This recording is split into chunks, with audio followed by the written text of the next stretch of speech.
Hello मेरे प्यारे साथियों, आप सभी लोगों का स्वागत है आपका अपनी क्लास स्टडी फॉर पर्पस में। और आज की इस क्लास में हम लोग पढ़ने वाले हैं विज्ञान के एक महत्वपूर्ण भाग जिसका नाम है रसायन शास्त्र। और आज हम लोग रसायन शास्त्र के पाठ 1 एवं पाठ 2 के टॉप 50 वस्तुनिष्ठ प्रश्नों को हल करेंगे, जो आपके लिए और आपके बोर्ड एग्जाम के लिए ना काफी महत्वपूर्ण है। इसलिए आप ध्यान से देखिएगा और समझने का प्रयास कीजिएगा।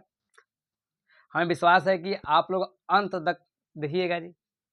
चलिए क्लास को स्टार्ट करते हैं बेवजह देर किए हुए। ये सभी सवाल आपके लिए काफी महत्वपूर्ण है। भरोसा नहीं है तो आप लोग क्वेश्चन बैंक में देख लीजिएगा। चलिए पहला सवाल है, निम्न में कौन ऑक्सीकरण की क्रिया नहीं है। ये सवाल जो है ना आपके बोर्ड एग्जाम में 2021 में पूछा गया था। ठीक है, चलिए निम्न में से निम्न में से कौन ऑक्सीकरण की क्रिया नहीं है।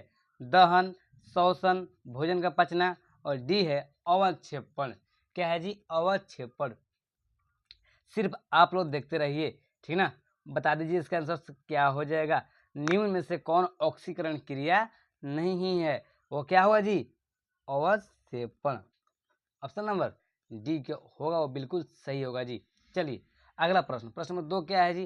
प्रश्न नंबर 2 है ना, समीकरण 2H2 प्लस O2 जब अभिक्रिया करता है 2H2O बनाता है, मतलब जल बनाता है। तो एक है संयोजन अभिक्रिया, वियोजन अभिक्रिया, अवक्षेपण अभिक्रिया या उदासीनीकरण अभिक्रिया। आपको बताना ये कौन सी अभिक्रिया होती है। चलिए हम आपको बता दें कि संयोजन अभिक्रिया कैसे होती है। देखिए, दो अलग अलग जो अभिक्रिया होती है ना, वह मिलकर एक क्रिया बनाती है ना, उसे क्या कहते हैं? संयोजन अभिक्रिया कहते हैं। और जो एक अभिक्रिया को तोड़कर उसे अलग अलग कर दे, उसे हम क्या कहते हैं जी?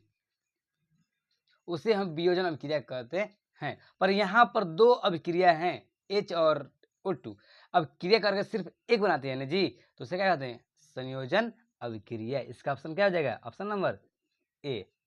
चलिए अगले प्रश्न पे चलते हैं हम लोग। चलिए प्रश्न नंबर 3 है, 1 मिनट रुकिए आप लोग, 1 मिनट बस। चलिए चलते हैं अगला प्रश्न जी। अगला प्रश्न है प्रश्न नंबर 3, रासायनिक अभिक्रिया के दौरान किसी पदार्थ में ऑक्सीजन का योग कहलाता है। ठीक है, अपचयन, उपचयन, संक्षारण, इनमें से कोई नहीं। ठीक है, इनमें उपचयन है, चलन लिखा गया है। चलिए, रासायनिक अभिक्रिया के दौरान किसी पदार्थ में ऑक्सीजन का योग कहलाता है। अपचयन, उपचयन, संक्षारण या इनमें से कोई नहीं। आपको हम बात बता दें मेरे प्यारे भाई बहन, देखिए आपके एग्जाम में नहीं इसी प्रकार से प्रश्न दिए रहेंगे। ठीक है, और आप लोग इन चारों ऑप्शन में किसी एक ऑप्शन को चुनना पड़ेगा। चलिए क्या हो जाएगा जी? उपचयन अभिक्रिया। क्या हो जाएगा? उपचयन अभिक्रिया। देखिए यहाँ पर ना ऑक्सीजन का योग कहा गया है, यहाँ पर ऑक्सीजन का योग कहा गया है, और यहाँ पर ऑक्सीजन का ह्रास कहेगा ना जी, तो यहाँ पर हो जाएगा अपचयन अभिक्रिया। ठीक है, चलिए अगला प्रश्न चलते हैं हम लोग। अगला प्रश्न है नाइट्रोजन डाइऑक्साइड। ठीक है, नाइट्रोजन डाइऑक्साइड के धुएं का रंग होता है। यह प्रश्न आपके बोर्ड एग्जाम में कई बार प्रश्न पूछे गए हैं। चलिए बता दीजिए तो। नाइट्रोजन डाइऑक्साइड के धुएं का रंग होता है भूरा, लाल, हरा या पीला। आपको हम बता दें, जो नाइट्रोजन डाइऑक्साइड के धुएं का रंग होता है वह होता है आप लोगों का भूरा होता है। क्या होता है जी? भूरा। ऑप्शन नंबर, चलिए 1 मिनट रुकिए थोड़ा सा, ऑप्शन नंबर ए आपको बिल्कुल सही होगा। ठीक है, चलिए अगले पर चलते हैं हम लोग। अगला प्रश्न है, सल्फ्यूरिक अम्ल का रासायनिक सूत्र है CH3COOH। ठीक है, बी है C6H12O6, सी है C12H22O11 और डी है CH3CHO। मतलब सल्फ्यूरिक अम्ल का रासायनिक सूत्र क्या होता है, आप लोगों को बताना है। ओ, ये जो प्रश्न है ना, यह प्रश्न गलती हो गया। ठीक है, यहाँ पर हम सवाल क्या लिखना था ना, यहाँ पर लिखना था चीनी का रासायनिक सूत्र है जी। ठीक है, यहाँ पर चीनी का रासायनिक सूत्र है तो कौन है जी, CH3COOH, C6H12O6, सी है C12H22O11 और डी है CH3CHO। तो चीनी का रासायनिक सूत्र होता है ना, वह होता है C12H22O11। ठीक है, चलिए अगले पर चलते हैं हम लोग। निम्न में से कौन ऑक्सीकरण की क्रिया नहीं है, बता दीजिए तो। निम्न में से कौन ऑक्सीकरण की क्रिया नहीं है, पहले ही आप लोग करा दिए जी, प्रश्न नंबर 1 ही में है आप लोगों का। चलिए ऑप्शन नंबर ए है दहन, बी है शोषण, सी है भोजन का पचना और डी है अवक्षेपण। क्या हो जाएगा जी, बता दीजिए क्या हो जाएगा, अवक्षेपण ना। चलिए अगले प्रश्न को चलते हैं हम लोग। प्रश्न नंबर 7 है ZN+CuSO4 जब क्रिया करता है तो ZnSO4 बनता है प्लस Cu। यह रासायनिक अभिक्रिया ना किस प्रकार की अभिक्रिया है, मान लीजिए जब जिंक कॉपर सल्फर डाइऑक्साइड साथ अभिक्रिया करता है तो जिंक सल्फाइड बनाता है जी। ठीक है, जिंक सल्फर डाइऑक्साइड बनाता है और कॉपर क्या होता है, बाहर निकाल देता है। तो आपको ये जो अभिक्रिया है ना, यह अभिक्रिया का नाम बताना है आप लोगों को। पहला है संयोजन अभिक्रिया, दूसरा है विस्थापन अभिक्रिया और तीसरा है द्विविस्थापन अभिक्रिया और डी है इनमें से कोई नहीं। आपको बताना है, किसी एक ऑप्शन चुनना है। क्या हो जाएगा जी, विस्थापन अभिक्रिया। ऑप्शन नंबर बी बिल्कुल सही होगा, याद रखिएगा। चलिए मान लेते हैं कि आप लोग के पास बहुत ही चॉइस है कि हम यहाँ पर भैया जो वीरू भैया वो तो करा रहे हैं पेपर पर, क्यों ना हम, हमारे पास बहुत से लोग टीचर हैं जो स्मार्ट टीवी भी कराते हैं, हम उनके पास क्लास करें।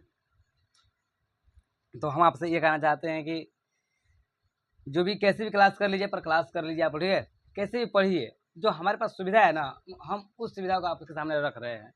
हो सकता है कि आज नहीं तो कल हमारे पास सुविधा और हो जाए, ठीक है, और हम भी आप लोगों को स्मार्ट टीवी पर पढ़ाने लगे। ठीक है, अभी हमारे जो अभी औकात हुआ नहीं है कि हम स्मार्ट टीवी पर आप लोगों को पढ़ा सके। ठीक है छोटू, चलिए अगला प्रश्न है, साग सब्जियों का विघटित होकर कंपोस्ट बनाना किस प्रकार की है। ठीक है, चलिए साग सब्जियों का विघटित होकर कंपोस्ट बनाना किस प्रकार की है। ऑप्शन नंबर ए है अवक्षेपण, बी है ऊष्माक्षेपी और सी है ऊष्माशोषी और डी है संयोजन।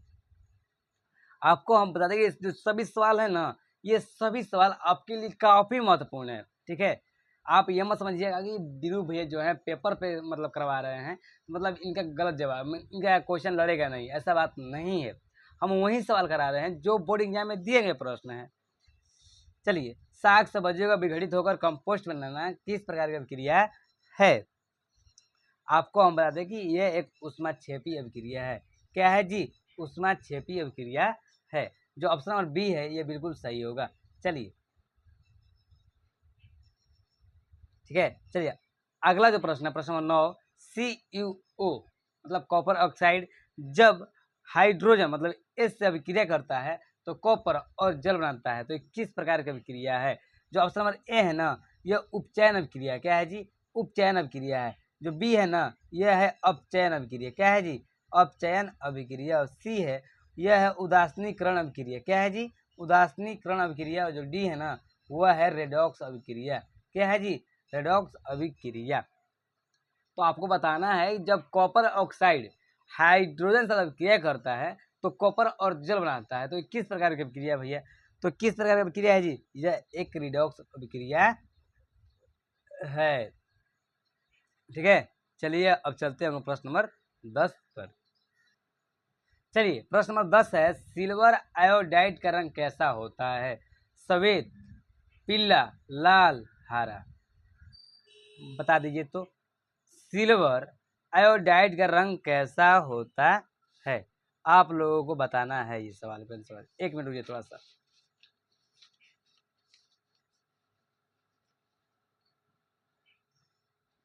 एक मिनट चलिए, कैसा है जी, सिल्वर आयोडाइड रंग ना पीला होता है। क्या होता है जी, पीला होता है। चलिए अगला प्रश्न है, अम्ल और क्षार आपस में अभिक्रिया कर बनाते हैं प्रबल क्षार, प्रबल अम्ल, लवण और क्षार। बता दीजिए तो। चलिए, जो अम्ल और क्षार आपस में अभिक्रिया कर बनाते हैं ना, वो बनाते हैं लवण। ये आपके पार्ट 2 में क्या है जी, अम्ल, क्षार और लवण। ठीक है, चलिए अगला प्रश्न है, बुझा हुआ चूना है Ca*OH का होल ट्वाइस, बी है CaO, सी है CaCO3 मतलब कैल्शियम कार्बन डाई चलो ऑक्साइड, और डी है Ca। आपको हम बता दें, जो बुझा हुआ चूना होता है ना, वो दीवारों को सफेदी करने के लिए किया जाता है। जो इसका ऑप्शन नंबर ए है, ये बिल्कुल सही है जी। ठीक है, चलिए अगला प्रश्न, अधातु के ऑक्साइड होते हैं अम्लीय, उदासीन, क्षारीय, कोई नहीं। ठीक है, हम करेंगे, आप अभी से ही वस्तुनिष्ठ प्रश्नों को देखिए, ठीक ना, और आप अभी से वस्तुनिष्ठ प्रश्न नहीं देखेंगे ना, तब बाद में आप लोगों के पास जो टेंशन है, जो पढ़ने की और याद करने की क्षमता है, वो बढ़ जाएगी और जी। ठीक है, याद नहीं कर पाएंगे, इसलिए आप अभी से ही थोड़ा बहुत याद कर लीजिए। ठीक है, चलिए, अधातु के ऑक्साइड होते हैं अम्लीय, उदासीन, क्षारीय, कोई नहीं। ठीक है, बताइए तो।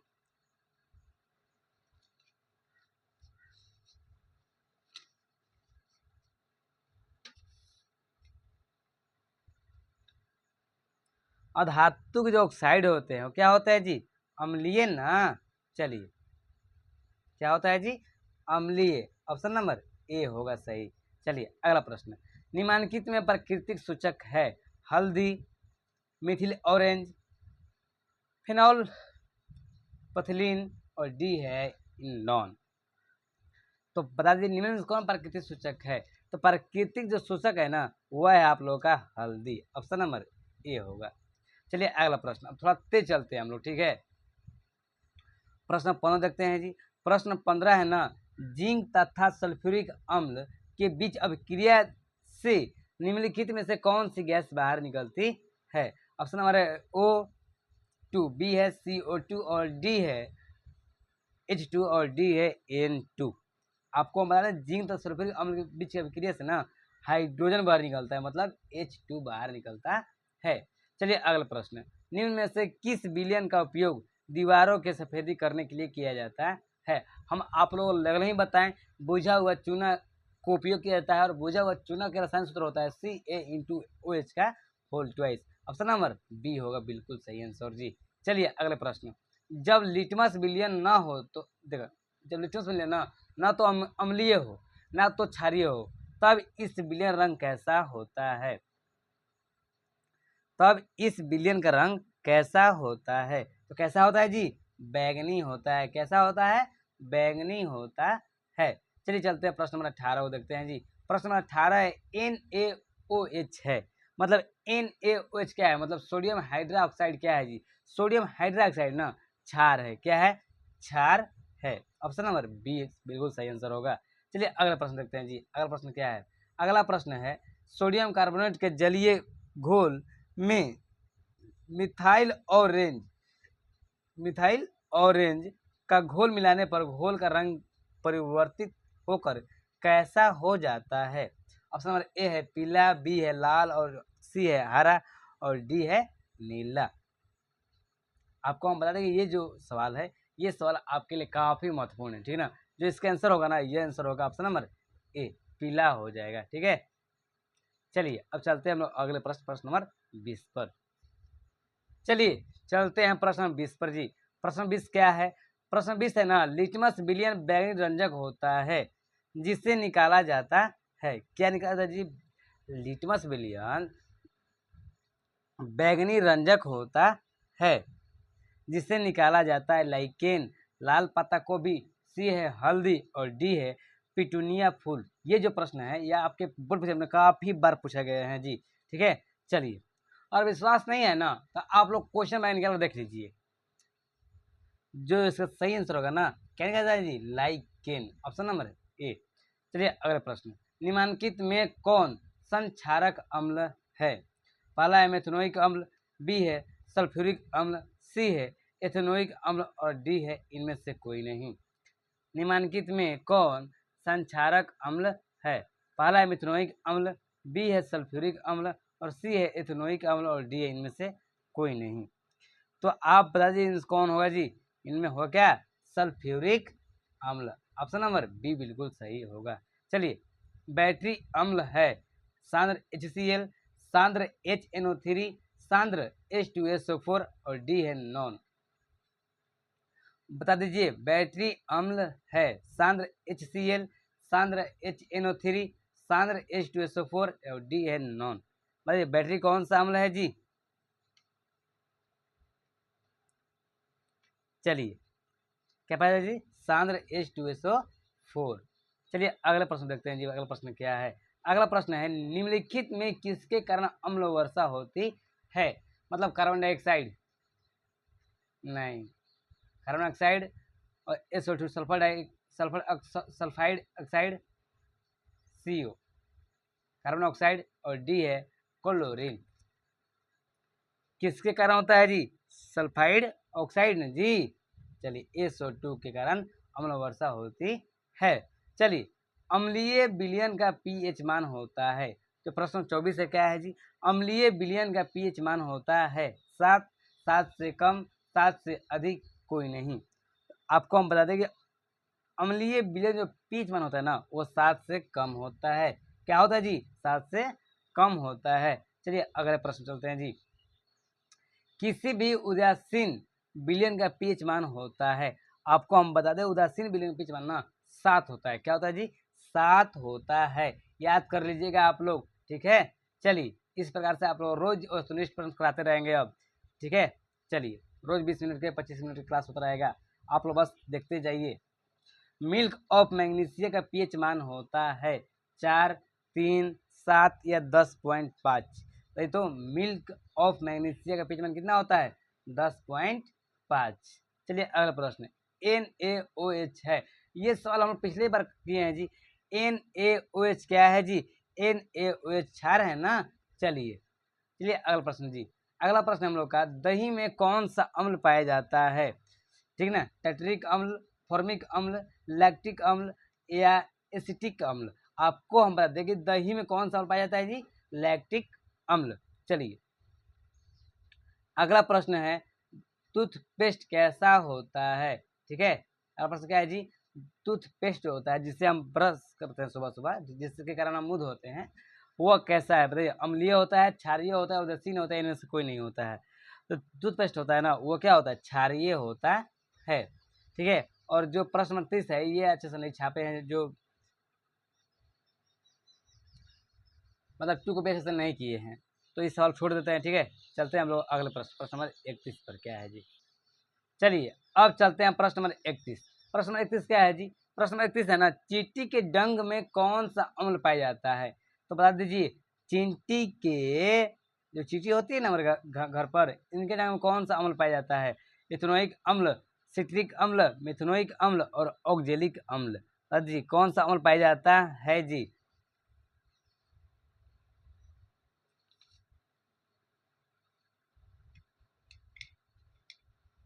चलिए जो इसका जो सही उत्तर है वो आएगा मिथेनोइक अम्ल। क्या हो जाएगा जी? मिथेनोइक अम्ल। चलिए अगला प्रश्न, लौंग तेल किस प्रकार सूचक है? जो लौंग तेल है किस प्रकार सूचक है जी? प्राकृतिक, संश्लेषित, गंधीय, इनमें से कोई नहीं। आपको हम बता दें जो लौंग तेल है किस तरह सूचक है, मतलब गंधीय सूचक है। क्या जी? गंधीय सूचक है लौंग तेल पहचानने का, ठीक ना। चलिए तो अगला प्रश्न है, कोई विलयन लाल लिटमस को नीला कर देता है तो इसका pH मान कितना होगा?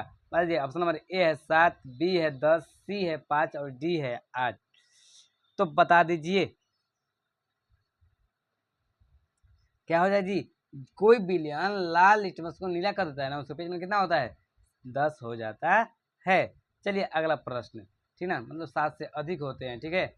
और 7 से अधिक इसमें क्या है जी? 7 से कम नहीं।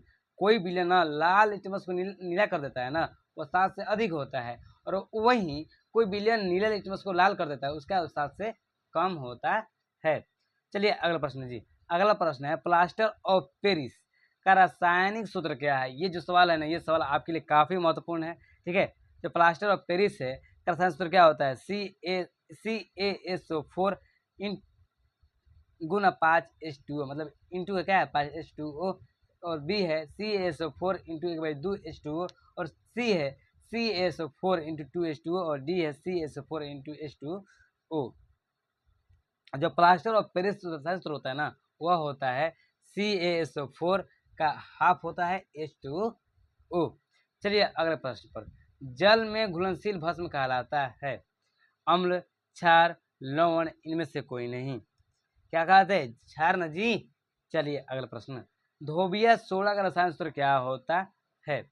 आपको हम बताएं, जो धोबिया सोडा होता है इनका रसायन सूत्र ना क्या होता है जी? सूत्र होता है हम लोग का Na2CO3 इंटू डॉट 10H2O। आगे समझ में आप लोगों को ना। चलिए आपको बताना है अगला प्रश्न में इनमें से कौन लवण है, ठीक है, कौन लवण है। चलिए अगला प्रश्न, HCl, NaOH, K2SO4, NH4OH। आपको बताएंगे इनमें से कौन लवण है, कौन है जी? K2SO4। चलिए अगले प्रश्न पर चलते हैं जी। अगला प्रश्न है, खारिया का रसायन सूत्र क्या है? MgCO3, B है CaO, C है CO3 और D है Ca इंटू HCO3 का होल ट्वाइस। क्या हो जाएगा जी? खारिया का रसायन सूत्र क्या होता है? बता दीजिए क्या होता है जी? CaCO3। ऑप्शन नंबर सी बिल्कुल सही आंसर होगा, ठीक है। चलिए चलते हैं हम लोग अगले प्रश्न पर। प्रश्न नंबर 39 क्या है जी? प्रश्न नंबर 39 है, संगमरमर का रसायन सूत्र क्या है? प्रश्न 39 क्या है जी? संगमरमर का जो रसायन सूत्र होता है वह क्या है?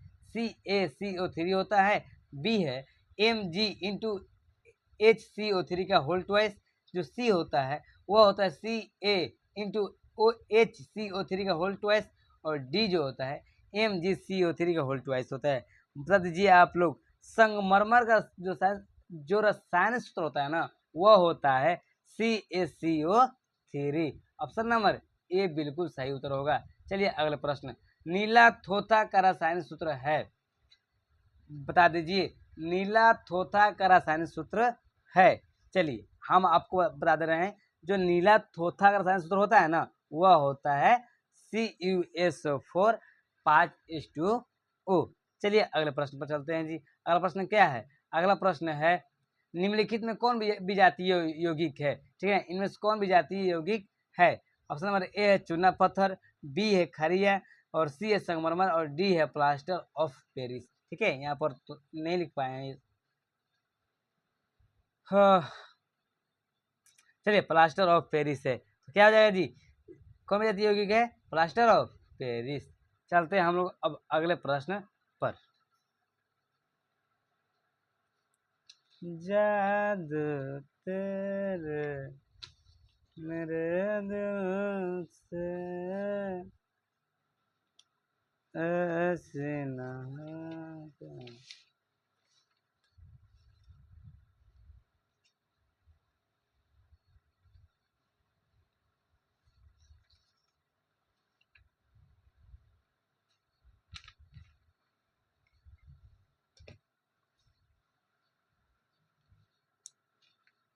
सरे।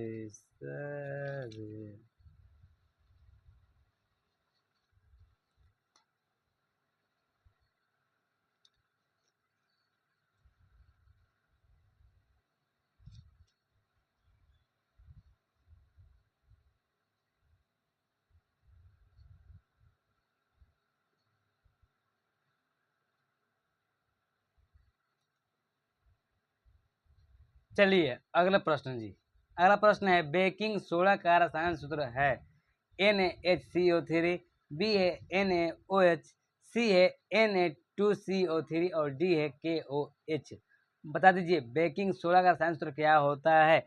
चलिए बेकिंग सोडा का रसायन सूत्र ना NaHCO3 होता है। चलिए अगला प्रश्न, सोडा एस का रसायन सूत्र है जी। सोडा एस का रसायन सूत्र क्या होता है? CaCO3, बी है Na2CO3, सी है Ca इंटू HCO3 का होल ट्वाइस और डी है NaHCO3। तो बता दीजिए सोडा एस का रसायन सूत्र क्या होता है जी? Na2CO3।